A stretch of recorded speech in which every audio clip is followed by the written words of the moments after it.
A very good morning, good afternoon, good evening, dear students. YouTube के digital platform पे आपका welcome है। Basically last time में हम लोगों ने केमिकल काइनेटिक्स में क्लासिफिकेशन ऑफ रिएक्शंस के बारे में पढ़ा हुआ था और हम लोगों ने ये भी उसमें जाना था कि जो आपका कंसंट्रेशन रिएक्टेंट साइड का है वो रेट पे किस प्रकार से डिपेंडेंट है या रेट उस कंसंट्रेशन पर कैसे डिपेंडेंस हो रहा है। अब आज हम लोग बात कर रहे हैं भैया रेट लॉ की बात कर रहे हैं हम लोग, ठीक है। आज हम लोग बात करेंगे रेट लॉ की बात करेंगे हम लोग।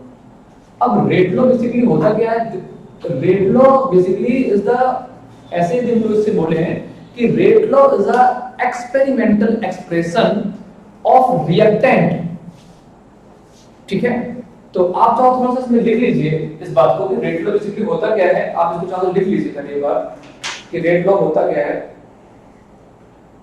लिख लीजिए इस चीज को। The experimental expression of rate, the experimental expression of rate, the experimental expression of rate, the experimental expression of rate of reaction in terms of concentration, in terms of concentration, in terms of concentration of reactants is known as rate law, is known as rate law, ठीक है। in this expression, the rate of a reaction, in this expression the rate of a reaction is proportional to the product of molar concentration, product of molar concentration of reactants with each terms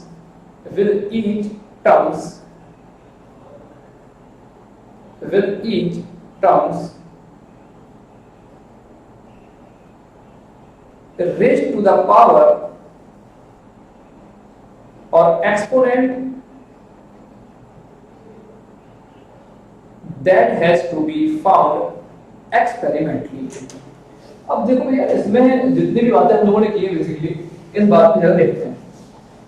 suppose मैं आपको एक reaction बोल रहा हूं कि एक reaction है A plus B और यहां पर एक प्रोडक्ट बन रहा है। क्या बन रहा है? प्रोडक्ट बन रहा है। अब ये रेट लॉ के लिए हम लोग बेसिकली बात करें तो होता क्या है कि जो आपका रेट होता है ये प्रोपोर्शनल होता है इस रिएक्टेंट साइड की कंसंट्रेशन के, और जो भी आपका रिएक्टेंट साइड का कंसंट्रेशन है इसकी जो ये x और y जो पावर्स लिखी हुई है ये इसके एक्सपोनेंट्स होते हैं। और हम लोग ये बोल सकते हैं यदि मैं इस प्रोपोर्शनलिटी साइन को हटा दिया तो rate is equal to k और a की पावर x और b की पावर y आ जाएगा, ठीक है।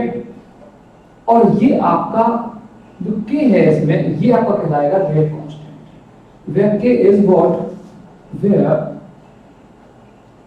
k is rate constant, ये आपका भैया रेट कांस्टेंट कहलाएगा। अब जरा ये बात तो हो गई कि हम लोग बात कर रहे हैं कि ये एक्सपोनेंट्स x और y होने चाहिए। अब ये एक्सपोनेंट होते हैं, इस बात को आप बहुत ध्यान से समझिएगा। The exponents of the concentrations of A and B may be is equal to A and B और may not be equal। हो सकता है कि x of x is equal to A हो और y is equal to B हो, ये हो सकता है। और ये भी पॉसिबल है एंड ऐसा हो सकता है कि x is not equal to A और y is not equal to B। जरूरी नहीं है कि जो ये x और y हैं वो हमेशा ये A और B यहाँ पर हो, ये चीज इसके सेम हो भी सकती है और नहीं भी हो सकती है। जो भैया जी जो ये आपका x और y है जिसको मैं एक्सपोनेंट्स बोल रहा हूं, ये डिपेंड करते हैं जब हम एक्सपेरिमेंट करते हैं तो x और y की वैल्यू को हम लोग फाइंड करते हैं। चलिए आगे बढ़ते हैं इसी टर्म में। अब इसको जरा नोट कर लीजिए, इसके बाद हम लोग बात करेंगे, इसके बाद हम लोग बात करेंगे ऑर्डर ऑफ अ रिएक्शन। ठीक है, ऑर्डर ऑफ अ रिएक्शन, इसको हटा दो, बताइए। चलिए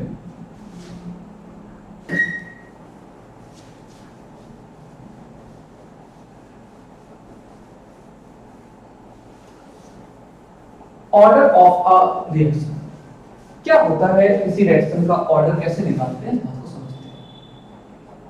order of a reaction, basically जो ऑर्डर होता है भैया पता क्या होता है कि जैसे मैं आपसे ये बोलूंगा अभी इन टर्म्स ऑफ कि एक कोई रिएक्शन होती A plus B and this is the product.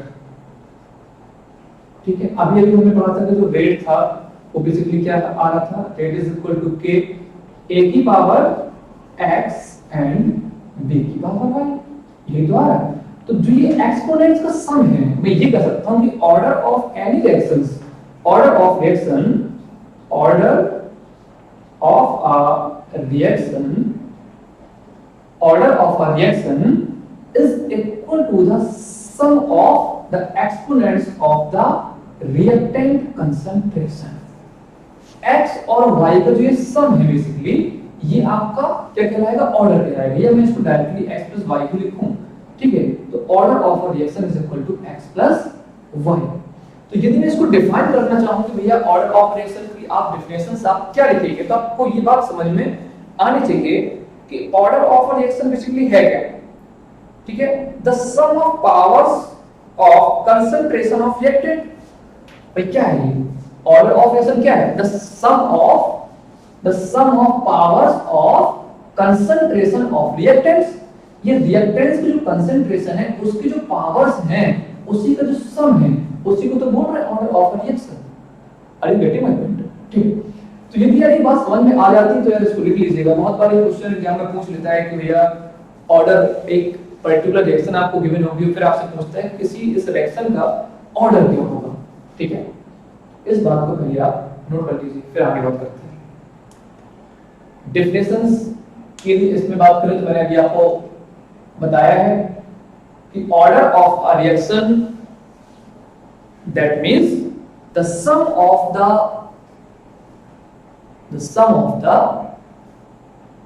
Exponents of the concentration of reactant. Reactant side के जो कंसंट्रेशन है उसके जो एक्सपोनेंट्स हैं उसका जो सम होता है वो ऑर्डर ऑफ रिएक्शन कहलाता है। जस्ट चलो अभी मैं एक एग्जांपल से इस बात को समझाऊंगा तो हो सकता है कि आपको ज्यादा समझ में आए।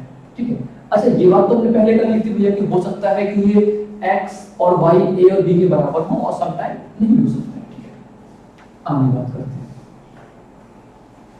जैसे मैं रिएक्शन से बात करूं, सपोज करो रिएक्शन आपके सामने लिखी हुई है 2a प्लस 3b और यहां पे लिखा हुआ है c, और आपसे क्वेश्चन में पूछा जाए कि what is the order of this reaction. Order of reaction आपसे पूछ रहा है तो क्या करेंगे।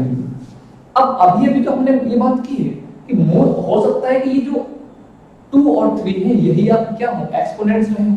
ठीक है, तो यदि आपको इस फॉर्म में क्वेश्चन आता है, ए बी सी के फॉर्म में आता है, तो आपको करना क्या है कि हमेशा और हमेशा x और y की जगह आपको यही स्टोइचियोमेट्रिक कोएफिशिएंट यूज करने हैं। ठीक है, अभी और भी डिफरेंट टाइप की जो रिएक्शंस हैं उसकी बात हम लोग बात करेंगे। तो ऑर्डर ऑफ रिएक्शन रेट कैसे निकालेंगे हम लोग, तो रेट इज इक्वल टू हो जाएगा k इनटू a की पावर 2 और b की पावर 3 हो गया। ठीक है, अब यदि मैं इन दोनों का सम कर दूं तो ऑर्डर निकल आएगा। तो order of a reaction is equal to 2 plus 3 is equal to 5, क्योंकि इन्हीं का जो सम होता है दोनों का, इसी को तो बोलते हैं हम लोग ऑर्डर ऑफ अ रिएक्शन। तो इसका कितना निकल के आ गया 5। एक क्वेश्चन और भी इसमें अभी हम लोग करेंगे, बहुत मोस्ट हो जाता है क्वेश्चन, कई बार एग्जाम में पूछता भी है, ठीक है, इसको हटा दें। चलिए, बहुत बार क्वेश्चन आपसे यही पूछता है कि एक क्वेश्चन आपको यहां पर दे देगा कि 1/2a प्लस 1/2b और प्रोडक्ट में आपको दे देगा c प्लस d, ठीक है। अब पूछेगा कि इस जो क्वेश्चन लिखा है इसका ऑर्डर क्या होगा, कैसे बताएंगे ऑर्डर हम लोग। ऑर्डर बताना है, दैट मींस क्या करना है हम लोगों को, फिर से सेम बात कि हम लोग जो एक्सपोनेंट्स हैं उसका सम निकाल लें। तो रेट का फॉर्मूला क्या था, k इनटू a की पावर, अब कोई एक्सपोनेंट्स x और y लिखे थे, लेकिन मैंने कहा कि a b c d के लिए ऐसे कुछ केसेस आ जाएं तो आपको मोस्ट ऑफ द केसेस में क्या करना है भैया, जो भी आपको यहाँ पे स्टोइचोमेट्रिक कोएफिशिएंट दिख रहे हैं उनको प्लेस करना होता है। तो 1/2 यहाँ पे आ गया, ठीक है, और b का कंसंट्रेशन क्या हो गया यहाँ पर। चलिए अब यार एक बात बताओ, यहां भी 1/2 आ गया, यहां भी 1/2 आ गया। जब मैं ऑर्डर की बात करूंगा मेरे भैया, तो order of a reaction is equal to 1/2 plus 1/2, क्योंकि अभी तो हमने बात की थी कि दोनों का जो ये सम होता है, रिएक्टेंट साइड के जो भी स्टोइचोमेट्रिक कोएफिशिएंट होंगे उनका जो सम होगा वही तो आपका ऑर्डर हो गया, ठीक है। तो 1/2 आप ऐड करेंगे तो 1 निकल के आ जाएगा, ठीक है भैया। इसको जरा नोट कर लीजिए, फिर हम करते हैं। इसको जरा नोट कर लीजिए, फिर हम करते हैं।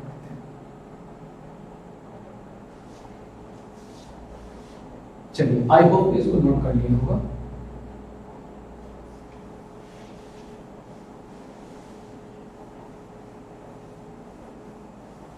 इसमें हम लोगों को एक बात ये भी समझ में आएगी, इसमें एक क्वेश्चन और करता हूं तो शायद आपको क्लियर हो, ठीक है। एक क्वेश्चन और भी कर लेते हैं, एक एग्जांपल और लेते हैं। 1/2a plus b is tends to c, और आपसे पूछा गया है कि इस रिएक्शन का ऑर्डर ऑफ रिएक्शन, तो क्या कैसे निकालते हैं भैया ऑर्डर ऑफ रिएक्शन। बहुत आसान है, अभी बताया है, आई होप कि बहुत लोगों ने इसको कर भी दिया होगा, ठीक है। तो ऑर्डर ऑफ रिएक्शन कैसे निकालते हैं, rate is equal to k into concentration, मतलब रिएक्टेंट साइड कंसंट्रेशन a और b। a की पावर कितने रखेंगे, जो उसका स्टोइचोमेट्रिक कोएफिशिएंट 1/2, b की पावर कितने रखेंगे 1 रखेंगे भैया। अब पूछा है आपसे ऑर्डर बताना है आपको, तो ऑर्डर क्या क्या होगा, सम ऑफ दिस एक्सपोनेंट्स, इसका और इसका सम। तो भैया 1/2 प्लस 1, ठीक है। जब आप ये इसको सॉल्व कर लेंगे तो बहुत आसान से आप इसको फाइंड कर लेंगे, ये निकल के आ जाएगा 3/2। अच्छा यार 3/2 निकालने का इसका मैं ये क्वेश्चन क्यों करा रहा हूं आपको, बेसिकली क्वेश्चन इसलिए करा रहा है क्योंकि आपको बस समझ में आना चाहिए कि किसी भी रिएक्शन का जो ऑर्डर होता है वो जरूरी नहीं है कि किसी इंटीजर फॉर्म में आए, हो सकता है मे बी कि वो फ्रैक्शन फॉर्म में भी आ जाए, वो p/q फॉर्म में भी आ सकता है। Are you getting my point, ठीक है। अच्छा एक नोट लिख लीजिए, चाहो तो एक नोट लिख लेंगे अभी, ठीक है, इसको हटा देते हैं।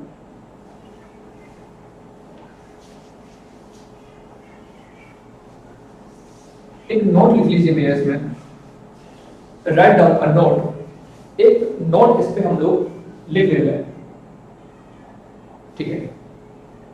एक इसमें नोट लिख ले रहे हैं, लिखिएगा लिखिएगा the order of a reaction, the order of a reaction, the order of a reaction, the order of a reaction may be positive, 0, negative और फ्रैक्शनल। दैट मीन्स कहने का मतलब ये है कि हो सकता है कि कोई पॉजिटिव वैल्यू आ रही हो सकता है कोई नेगेटिव वैल्यू आ रही हो सकता है ये भी हो सकता है कि उसकी वैल्यू 0 आ रही हो, और हो सकता है कि उसकी वैल्यू किसमें आ रही हो, फ्रैक्शन में आ रही हो। ठीक है, ये पॉसिबिलिटी है। बहुत बार बोर्ड एग्जाम में क्वेश्चन या डिफरेंट कॉम्पिटिटिव एग्जाम में क्वेश्चन आपसे ऐसे पूछ लेगा कि ऑर्डर ऑफ अ रिएक्शन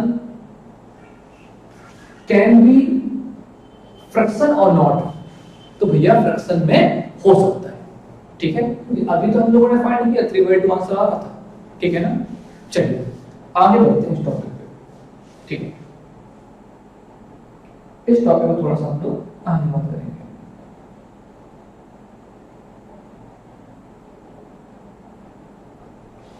ये भी बात आप लिख सकते हैं, एक नोट चाहो तो और भी हम लोग लिख सकते हैं। क्वेश्चन बहुत बार आपसे पूछ सकता है ऑब्जेक्टिव में, order of a reaction, order of a reaction, order of a reaction is experimental value. It is experimental. It is experimental value. अच्छा, ये बात क्यों लिखी हुई एक्सपेरिमेंटल वैल्यू वाली? क्योंकि अभी हम लोगों ने कुछ देर पहले यही बात तो पढ़ी थी भैया कि जो ये r होता है बेसिकली k और a की पावर x और b की पावर y, और यही तो हम लोग बात कर रहे थे कि जो ये x और y जो होते हैं, एक्सपोनेंट जो होते हैं, वो एक्सपेरिमेंटली तो आते हैं। जब हम लोग एक्सपेरिमेंटल प्रोसेस में देखते हैं तब x और y को हम लोग फाइंड आउट कर पा रहे हैं। That means order of a reaction is experimental value, क्योंकि जो ऑर्डर होता है बेसिकली वो क्या होता है, x प्लस y का सम ही तो होता है। यदि ये दोनों एक्सपेरिमेंटल वैल्यू हैं, दैट मींस जो ऑर्डर निकल के आया है मेरे भैया वो भी तो एक्सपेरिमेंटल होगा। यस और नो? ठीक है, तो इस नोट को आप जरा एक बार लिख लीजिए, फिर आगे बात करेंगे।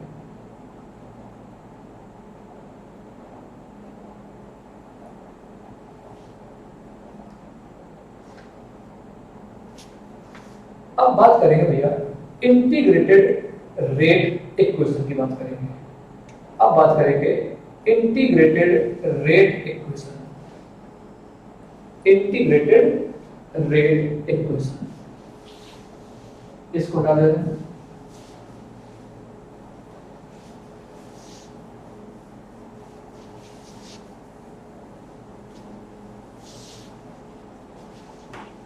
Integrated rate equation, different type के रिएक्शंस हम लोग यहां पर पढ़ने वाले हैं। ठीक है, इंटीग्रेटेड रेट इक्वेशन। अब मैं यहाँ पे पूरा नहीं लिख रहा हूँ, मतलब e q की पावर n लिखा है, मतलब इक्वेशन ही लिखा हुआ है, इंटीग्रेटेड रेट इक्वेशन। अब इंटीग्रेटेड रेट इक्वेशन में सबसे पहले हम लोग बात करेंगे जीरो ऑर्डर रिएक्शन की बात करेंगे। इसकी बात कर रहे हैं जीरो ऑर्डर रिएक्शन के बारे में बात कर रहे हैं। जीरो ऑर्डर रिएक्शन एक एक करके भैया हम लोग पढ़ेंगे। बेसिकली बहुत आसान टॉपिक है, बिल्कुल भी हार्ड नहीं है। ठीक है, सबसे पहले स्टार्ट कर रहे हैं जीरो ऑर्डर से। ठीक है, अब जीरो ऑर्डर नाम से ही आपको ये बात समझ में आ रही होगी कि जीरो ऑर्डर का मतलब क्या है। जीरो ऑर्डर का मतलब क्या है, किसी भी रिएक्शन का ऑर्डर जीरो कब हो सकता है। अभी तो हम लोगों ने पढ़ा कि यदि रिएक्टेंट साइड के जो एक्सपोनेंट्स हैं, रिएक्टेंट साइड में जो कंसंट्रेशन था उसका एक्सपोनेंट्स यदि जीरो हो जाए तो भैया जीरो ऑर्डर की रिएक्शन हो जाएगी। यदि एक्सपोनेंट्स का सम कितना आ जाए, जीरो आ जाए, तो जीरो ऑर्डर की रिएक्शन होगी। तो लिख सकते हैं आप, लिख लो ये थोड़ा सा। ठीक है, write down the rate of the reaction is proportional to zero power, the rate of the reaction is proportional to zero power of the concentration of reactants, of the concentration of reactants। तो जो reactants है, देखो अब जैसे मैं यहाँ पर सीधे R मान लेता हूँ और P मान लेता हूँ, वेयर R का मतलब रिएक्टेंट्स है, P का मतलब प्रोडक्ट्स है। ठीक है, अब मुझे बात बताओ, यदि मैं इस जीरो ऑर्डर को डिफाइन करना चाहूंगा तो यही तो बोलूंगा भैया कि rate is equal to K, और जो भी कंसंट्रेशन है ये बात रिएक्टेंट साइड में, इस कंसंट्रेशन की पावर कितनी आ जाए, जीरो आ जाए। यही तो मतलब होना यार, यदि इसकी पावर जीरो होगी तो ऑर्डर की वैल्यू कितनी, जीरो, क्योंकि ऑर्डर क्या होता है, एक्सपोनेंट्स का सम। तो ये तो एक्सपोनेंट 0 है यहाँ पे, ठीक है। अच्छा ये बात मैंने आपको लास्ट टाइम में डिस्कस की थी कि जो ये सिंबल होता है इसे बोलते हैं कंसंट्रेशन का सिंबल, ठीक है। ये कंसंट्रेशन को रिप्रेजेंट कर रहा है। अब ये एक बात बताइए, समथिंग की पावर 0 क्या होता है? 1। हो सकता है बहुत लोगों को ये बात ना मतलब पता हो, आई डोंट नो, तो आप लोग चाहो तो लिख लेना भैया स्टार बना के कि समथिंग कुछ भी हो, ठीक है, समथिंग की पावर जब हम लोग 0 करेंगे तो क्या आता है? 1 आता है। तो एक बात बता रहा हूं मुझे कि जो ये रेट लिखा हुआ है, तो रेट बेसिकली होता क्या है? यदि मैं लास्ट टाइम की बात करूं तो रेट हम लोग क्या बोल रहे थे? माइनस dr/dt, यही तो रेट होता है। क्योंकि हमें इंटीग्रेटेड रेट इक्वेशन की मतलब बात करनी है, तो हमें डिफरेंशिएट रेट के बारे में बात करनी होगी। तो जो रेट है उसको मैंने डिफरेंशिएट फॉर्म में लिखा हुआ है, इसी को तो बोलते हैं rate, the change of concentration with respect to time. लेकिन रिएक्टेंट की बात करें तो ये माइनस साइन आ रहा है, ठीक है। अब मुझे क्या बताओ, यहां पे हम लोग क्या करें, ये किसके बराबर है? k और r की पावर 0। अब r की पावर 0 की वैल्यू कितनी होगी? 1 हो जाएगी।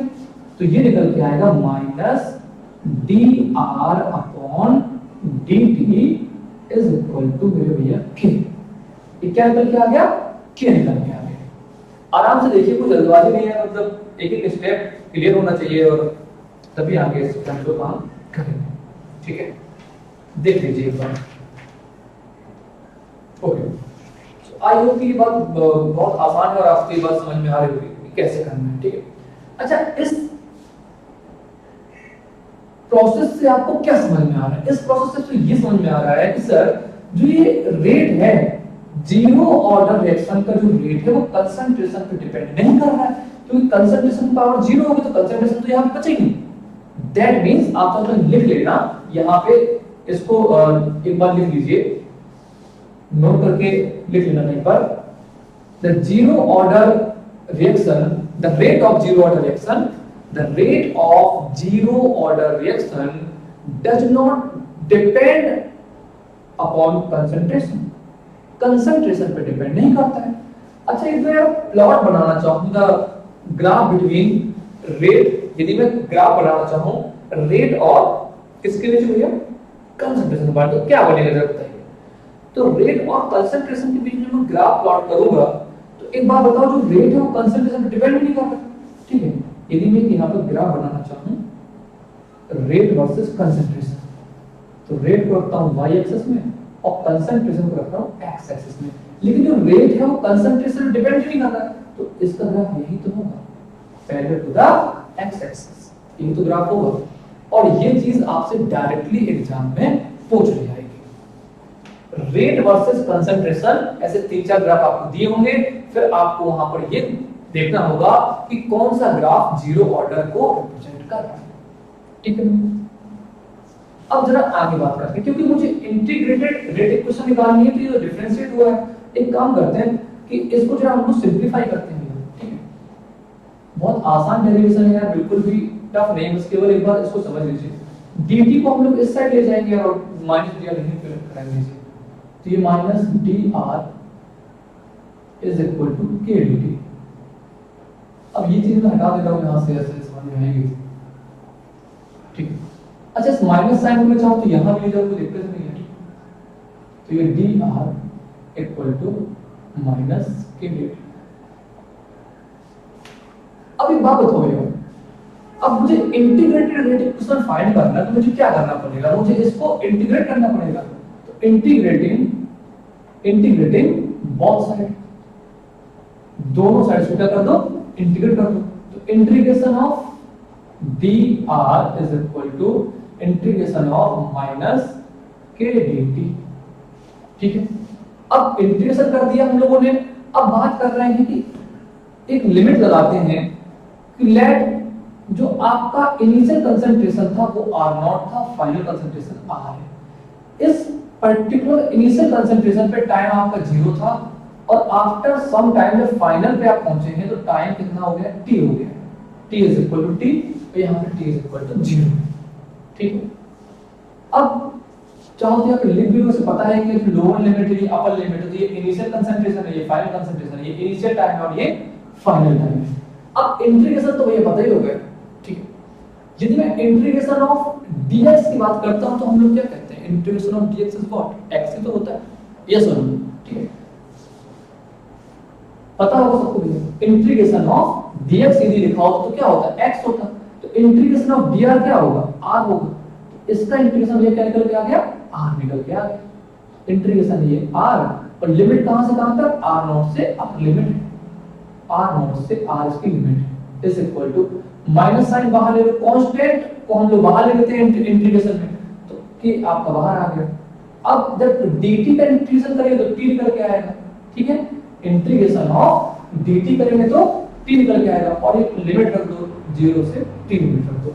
अब लिमिट रखना सबको आता होगा, फाइनल लिमिट r की जगह पुट करो माइनस इनिशियल लिमिट r की जगह पुट कर लेंगे, तो ये निकल के आएगा r minus r0 is equal to minus k, अब t की जगह t रखेंगे तो t, और t की जगह 0 रख देंगे तो ये 0, फाइनली निकल के आएगा मेरे भैया r minus r0 is equal to kt। एक बार देख लीजिए, कुछ जल्दबाजी नहीं है, मतलब आसान डेरिवेशन है और बहुत ज्यादा टफ जैसा कुछ इसमें है नहीं।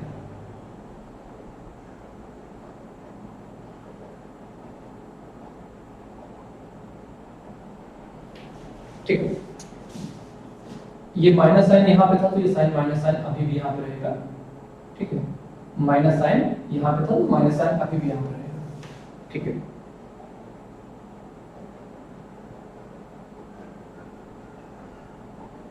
ठीक है, अब ये थोड़ा सा इसको और आप सिंपलीफाई करें तो एक बार बताओ मुझे, मैं यदि इसको फाइनल के टर्म में लिखूं तो r is equal to r0 plus kt लिख सकता हूं या नहीं, बताइए।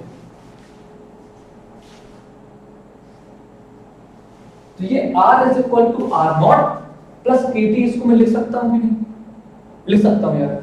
अच्छा, जब आप इसको देख रहे हैं यार तो आपको एक रिलेशन याद आ रही होगी सर, एक रिलेशन ये भी होती थी, एक रिलेशन ये भी हुआ करती थी कि y is equal to mx plus c। देखो जरा फिर से मैं इसको एक बार यहाँ लिख दूं तो ये लिखा यही तो है, r is equal to r0 plus r is equal to r0, ये यहाँ पर माइनस है, माइनस क्योंकि पहले से माइनस था, यहाँ पर माइनस है, ठीक है। तो एक इक्वेशन होती है, हमें पता है कि y is equal to mx plus c, where c is the intercept on y axis. तो यदि इसका प्लॉट हम लोग बनाए कंसंट्रेशन वर्सेस टाइम, तो क्या बनेगा, कंसंट्रेशन वर्सेस टाइम जब हम लोग प्लॉट बनाएंगे भैया तो क्या बनेगा प्लॉट, ये प्लॉट यही तो बनेगा, ये कंसंट्रेशन r की बात कर रहा है, ये टाइम है आपका, लेकिन ये आपका रिप्रेजेंट कर रहा है c को, ये रिप्रेजेंट कर रहा है c को, और ये रिप्रेजेंट कर रहा है m को, ये रिप्रेजेंट कर रहा है x एक्सिस को, यही तो प्लॉट है। तो ये चीज ऐसे हो जाएगी, ठीक, और ये आपका इंटरसेप्ट कितना है, वो आपका था r0। बहुत शानदार, बहुत आसान है भैया। यदि आपको पॉइंट फाइंड करने हो कि यार y एक्सिस पे जो यहाँ के पॉइंट क्या होंगे और यहाँ के पॉइंट यदि आपको फाइंड करना है तो आपको पता है यानी मैथमेटिकल टूल है, यदि y एक्सिस में हमें समथिंग कुछ निकालना है तो x is equal to 0 put कर दो तो y निकल आएगा यार, x निकालना है तो y is equal to 0 put कर दो तो x निकल आएगा। तो ये सब बहुत बच्चों की बात है और इसमें कोई बहुत टफ जैसा कुछ है नहीं, ठीक है। एक बार इसको नोट कर लीजिए फिर आगे बढ़ते हैं। अब देखो भैया बेसिकली है क्या कि यदि आपको जीरो ऑर्डर रिएक्शन समझ में आ गई तो फिर आपको first order, second order, third order, nth order कुछ भी, क्यों, क्योंकि यार ये सारा का सारा खेल है कहां पे, सब कुछ हमें क्या करना है, यहाँ इंटीग्रेशन ही तो करना है, ठीक है। अब मुझे बात बताओ, यदि यहाँ पे फर्स्ट ऑर्डर रिएक्शन की मैं बात कर रहा होता तो यहाँ पे क्या होता, r की पावर 1 होती है। यदि सेकंड ऑर्डर की बात करता तो यहाँ r की पावर 2 होती है, थर्ड ऑर्डर की बात करता तो r की पावर 3 होती है, nth ऑर्डर की बात करूंगा तो r की पावर n होगा। दैट मींस आपको यदि इंटीग्रेशन के बेसिक टर्म्स आपको पता है तो आप क्वेश्चन को कर ले जाएंगे, ठीक है। चलो अभी आप इसको नोट कर लीजिए, मैं आपको कुछ बेसिक टर्म्स बता रहा हूं, ठीक है, ठीक है। तो कुछ बेसिक टर्म मैं आपको पहले बता दे रहा हूँ कि आपको क्या क्या चीजें बेसिकली इसमें यूज होंगी, उस हिसाब से हम लोग थोड़ा पहले काम कर लेते हैं।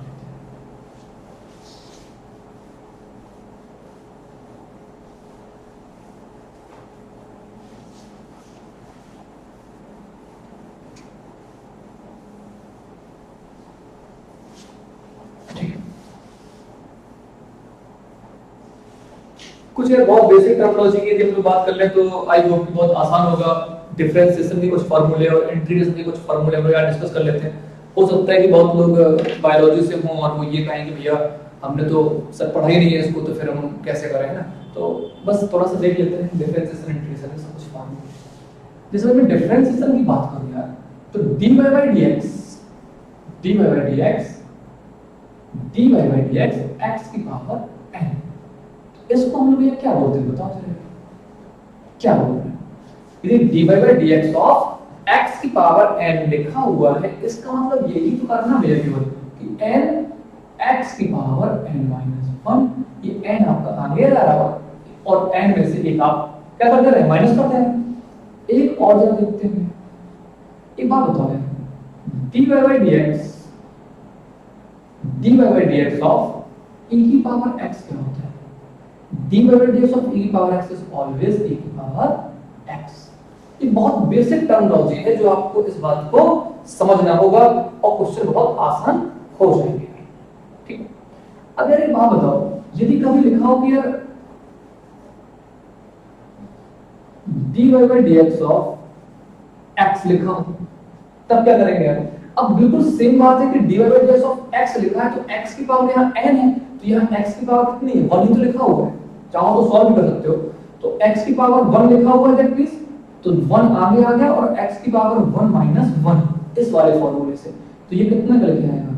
x की पावर 0 मतलब 1। अभी हम लोगों ने बात की थी समथिंग की पावर 0 इज ऑलवेज 1, तो ये निकल के आएगा 1।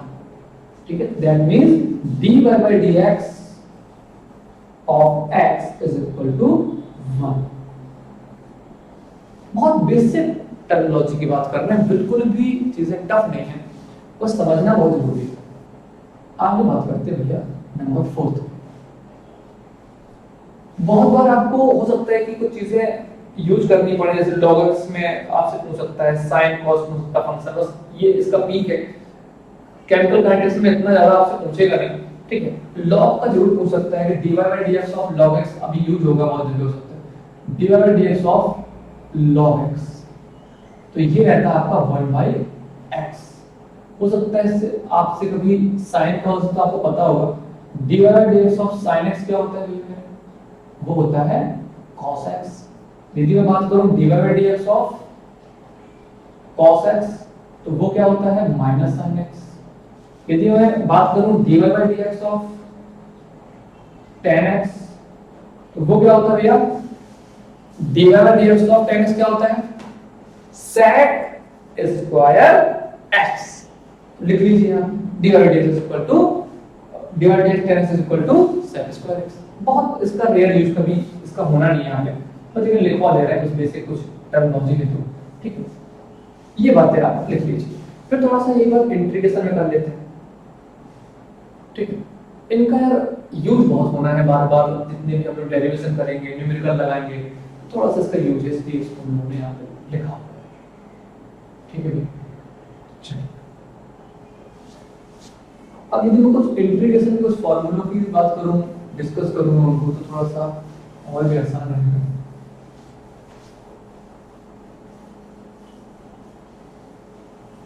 इंटीग्रेशन में यदि हम लोग आए, सबसे पहले सबसे जो यूजफुल इंटीग्रेशन आपको याद रखना है वो यही है मेरे भैया, इंटीग्रेशन ऑफ x की पावर n dx क्या होगा, इसी का सबसे ज्यादा यूज होना है। तो वो होगा x की पावर n+1 अपॉन n+1।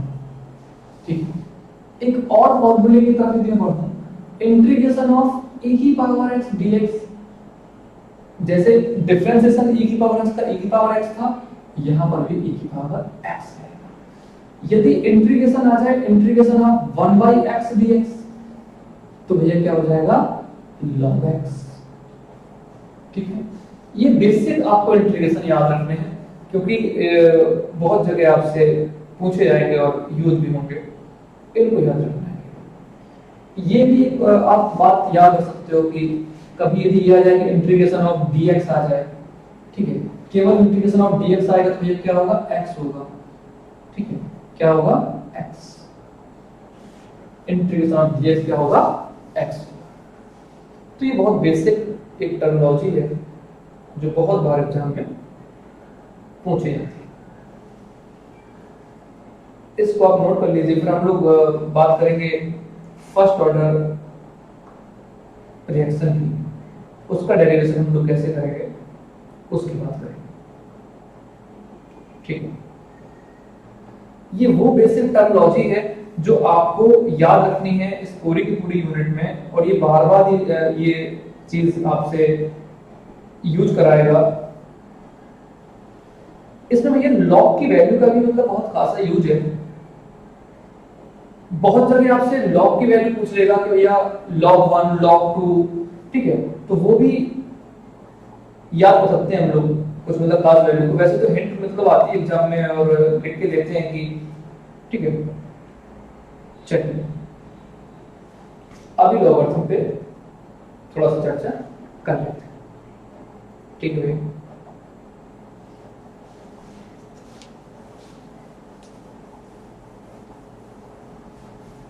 यदि लॉग पे थोड़ा चर्चा करें हम लोग, ये जितनी भी यार बेसिक टर्मिनोलॉजी बताई जा रही है, इसका केवल जो एक ही पर्पस है कि जो भी डेरिवेशन आए, जो भी न्यूमेरिकल आए, आप उसको आसानी से कर पाए बस, ठीक है। यार देखो लॉग की कुछ खास प्रॉपर्टी इसमें अभी बात करूंगा आपसे कि ये लिखा हुआ है कि log a minus log b, तो आप इसको लिख सकते हैं log of a upon b, ठीक है। एक और प्रॉपर्टी जो आपको बहुत यूज होने वाली है, log m इंटू m, जो कि आपका होता है log of m plus log n, ठीक है। ये आपको बहुत यूजफुल होने वाला है, ठीक है, इसको जरूर बहुत ध्यान से समझ लीजिए, ठीक है। और यदि हम लोग बात करें कुछ बेसिक टर्मिनोलॉजी में, तो ये भी एक बात होती है यार कि यदि कभी भी ऐसा कहीं लिखा हुआ मिल जाए कि log x की पावर n लिखा हो, ठीक है, तो जो भी पावर होती है उसको हम लोग हमेशा आगे ले आते हैं और ये हो जाएगा n log ऑफ x। इस बात को भी याद रखना है, ठीक है। ये बात तो होगी बेसिक टर्मिनोलॉजी ऑफ लॉगरिथम्स। सिर्फ वही फॉर्मूले यहां पे डिस्कस कर रहे हैं जो आपसे पूछे जाएंगे, जिनका यूज आपको करना पड़ेगा। चलिए इनकी कुछ वैल्यूज की बात कर लेते हैं। जैसे log 1 की वैल्यू कितनी होती है, log 2 की वैल्यू कितनी होती है, log 3 की वैल्यू कितनी होती है, log 5 की वैल्यू कितनी होती है, log 7 की वैल्यू कितनी होती है। यदि किसी को याद रखना है log की वैल्यू, तो log 1 की वैल्यू याद रख ले, 2 की रख ले, 3 की रख ले, 5 की रख ले, 7 की रख ले, बाकी की रखने की नीड नहीं। क्यों? क्योंकि आप इस फॉर्मूले के हेल्प से बाकियों को, बाकी वैल्यू को आप सॉल्व कर सकते हैं। चलिए देखते हैं कैसे। पहले आप इसको जरा लिखना स्टार्ट करिएगा। log 1 की वैल्यू, log सबके लिए, ठीक है। अच्छा, इसमें log 10 की वैल्यू भी बहुत बार यूज होती है, तो सबको ये बात पता हो गया कि जो log 10 होता है उसकी वैल्यू होती है 1। log 10 की वैल्यू 1 होती है, log 1 की वैल्यू 0 होती है। ये बात तो सबको पता होनी चाहिए, नहीं पता तो अभी समझ रहे हैं। अच्छा, log 2 की वैल्यू कितनी होती है? तो वो होती है 0.3010। log 1 की वैल्यू कितनी होगी? 0। log 2 की वैल्यू कितनी होगी? 0.3010। अच्छा, log 3 की वैल्यू कितनी होगी? 0.4771। 0.4771। अब log 5 की वैल्यू और log 7 की वैल्यू, केवल दो वैल्यू हम लोग और लिख लेंगे, फिर इसके बाद क्वेश्चन आसान हो जाएगा, ठीक है। तो इसकी वैल्यू होगी 0.6989, ठीक है।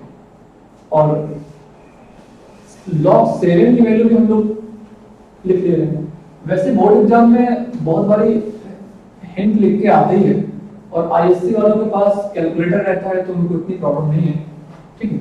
और सीबीएसई वाले बिल्कुल ना घबराएं कि हमारे साथ नाइंसाफी हो गई, वो हिंट लिख के वहां पे आता है, ठीक है। चलिए लॉग से चलो वैल्यू वाले देते हैं 0.8450 0.8450।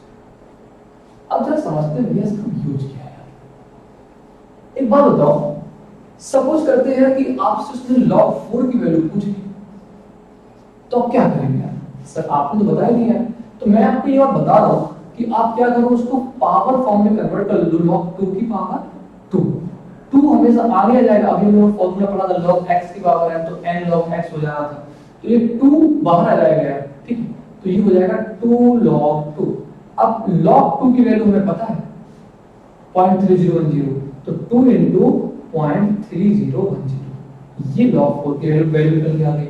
अच्छा सोचो log 9 आ जाता, तो यदि log 9 आ जाता है भैया, तो आप उसको ये बात लिख सकते थे कि log of 3 का स्क्वायर, ठीक है।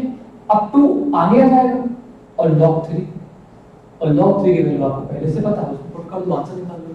तो सारी की सारी वैल्यू आप याद करने से थोड़ा सा बच जाएंगे। इनको एज इट इज आप जो सबसे ज्यादा आपको यूज होनी है वो है log 1, log 2 और log 10। सबसे ज्यादा आपको यूज यही होगा log 10, log 2, log 1, log 3 और log 5, log 7 आप चाहो तो याद कर लो, और बाकी तो ये देखो आसान है, ठीक। आगे बढ़ते हैं। अब आते हैं भैया फर्स्ट ऑर्डर रिएक्शन के बारे में। बेसिकली फर्स्ट ऑर्डर रिएक्शन कैसे हम लोग डिराइव करेंगे। मैंने अभी मतलब आपको ये बात बताई कि जिस भी ऑर्डर को हम लोग डिफाइन करने वाले होते हैं, जिस भी ऑर्डर की रिएक्शन को हम लोग डिफाइन करने वाले होते हैं, तो कर क्या रहे होते हैं यार कि भैया मेरे जो भी रिएक्टेंट साइड पे कंसंट्रेशन था उसका जो एक्सपोनेंट्स है, जो भी उसका ऑर्डर होगा वो वहां पर पुट कर देंगे यार, और उसको फाइंड कर लेंगे। यही तो मतलब देखते हैं।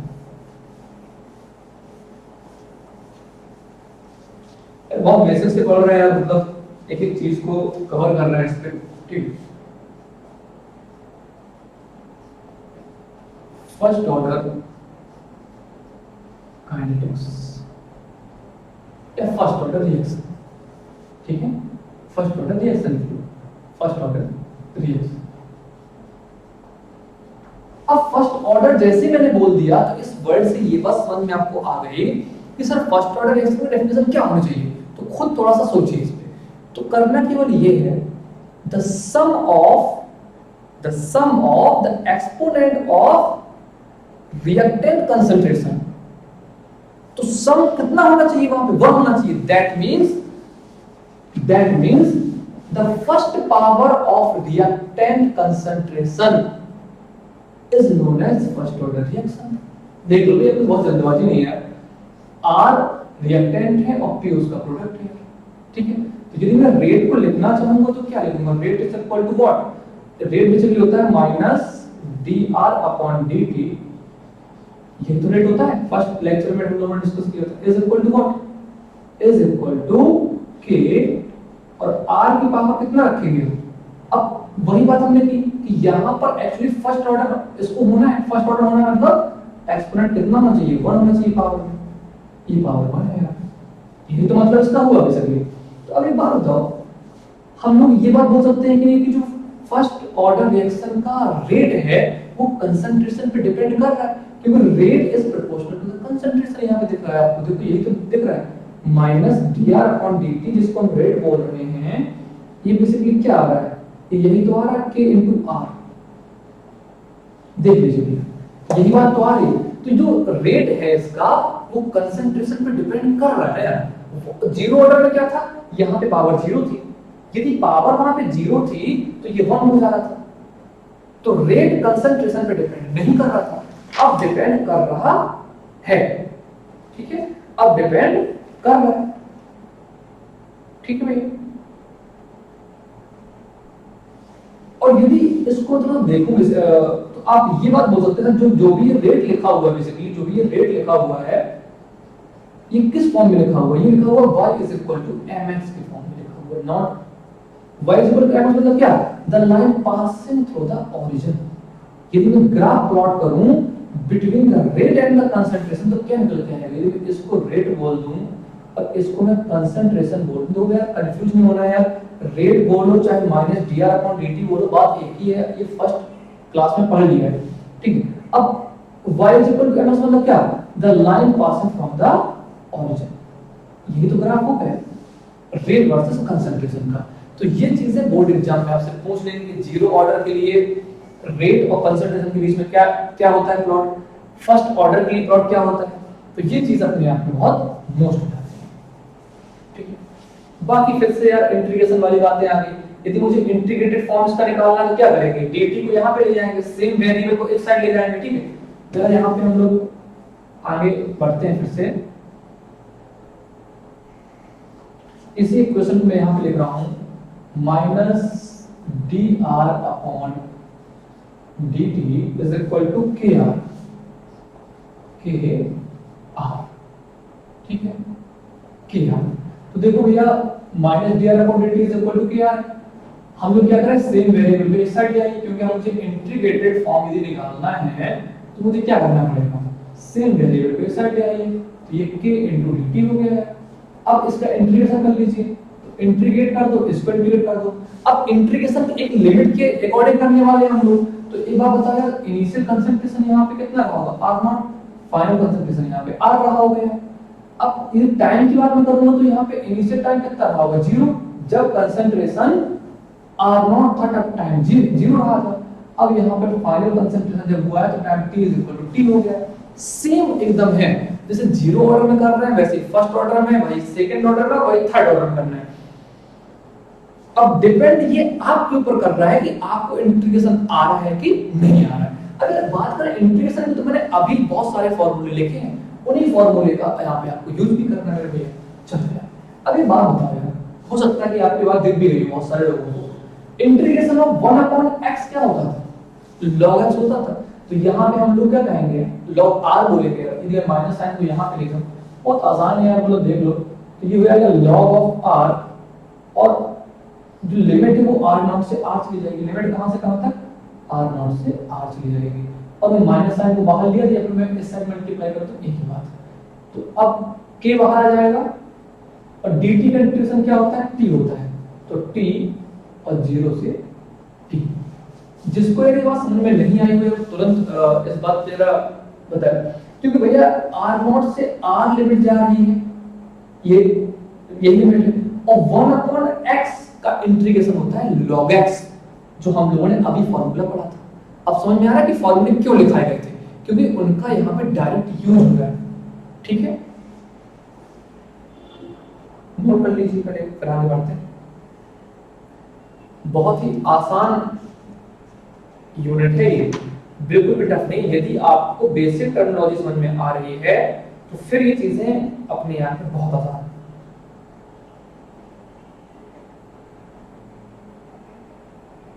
ठीक है।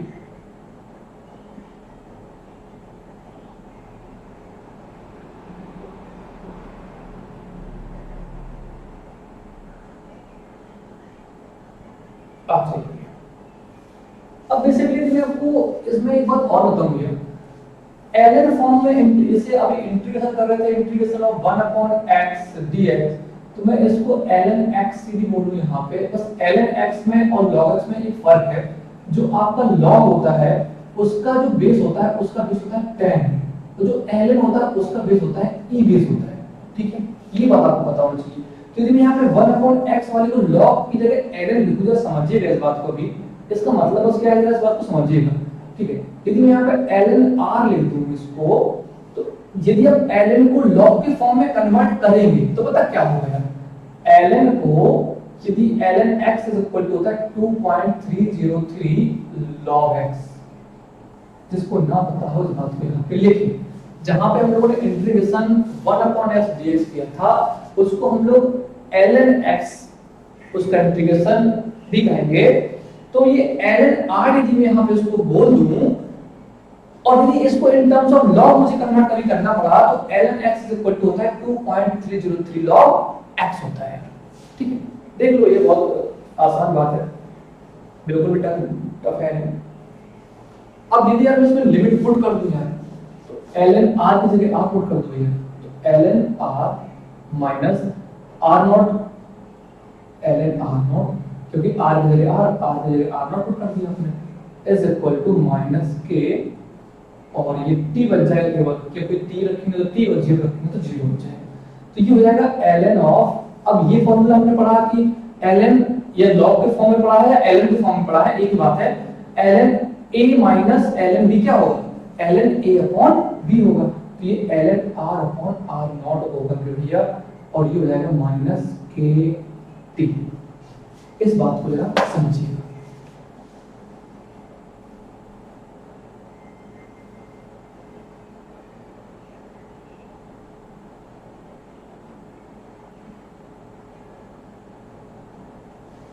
यदि मैं साइन को यहाँ पे खत्म करना चाहता तो ये भी काम कर सकता था कि यहाँ पहले पूरे में इसको मल्टीप्लाई कर देता मैं, ठीक है, माइनस साइन से। तो यदि मैं इसको अभी भी इस पूरे में माइनस साइन से मल्टीप्लाई करा दूं तो यही तो निकल के आएगा कि ln ऑफ, ये बस जस्ट अपोजिट हो जाएगा, अभी r नॉट अपॉन r हो जाएगा इज इक्वल टू kt बन जाएगा, यही तो बन जाएगा ln r naught upon r is equal to kt बन जाएगा। तो ये तो ln के फॉर्म में आ गई, रिजल्ट अभी ln के फॉर्म में निकल रहा है। अब मुझे लॉग के फॉर्म में लाना तो क्या करना पड़ेगा, इसको रफ कर देना ऊपर, ठीक है।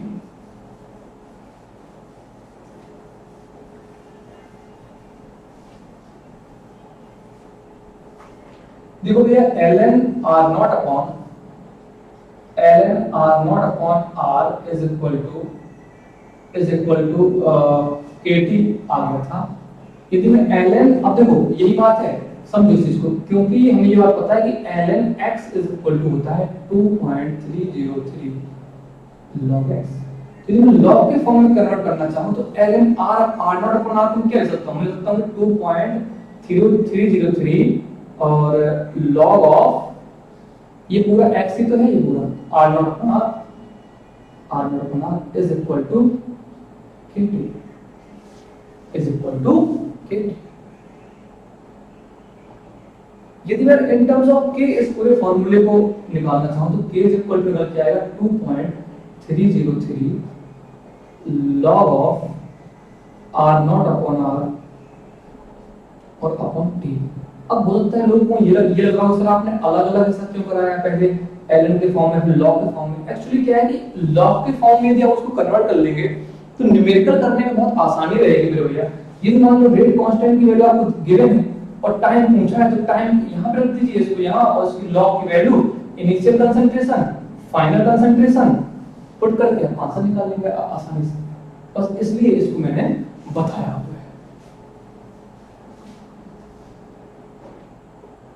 इसलिए इसको हम लोगों ने डिस्कस किया हुआ है। तो ये रिलेशन निकल के यहां से आ जाएगी। बहुत मोस्ट रिलेशन है यार ये वाली, और इसमें बहुत सारे न्यूमेरिकल हम लोग करेंगे। तो यही बात आपसे कहूंगा डियर स्टूडेंट्स कि हम लोग नेक्स्ट टर्म में पढ़ेंगे second order kinetics, third order और nth ऑर्डर के बारे में पढ़ेंगे, और साथ साथ हम लोग ओवरऑल रेट ऑफ रिएक्शन के बारे में पढ़ेंगे नेक्स्ट टर्म में।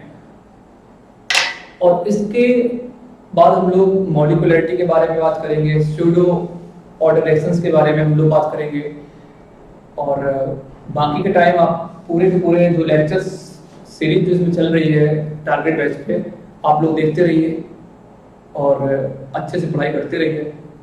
और टेलीग्राम की जो लिंक है बेसिकली वो यूट्यूब के डिस्क्रिप्शन पे दी हुई है, जिसमें सारा का सारा स्टडी मटेरियल असाइनमेंट्स आपको इजीली मिल जाएंगे। तो थैंक यू वेरी मच।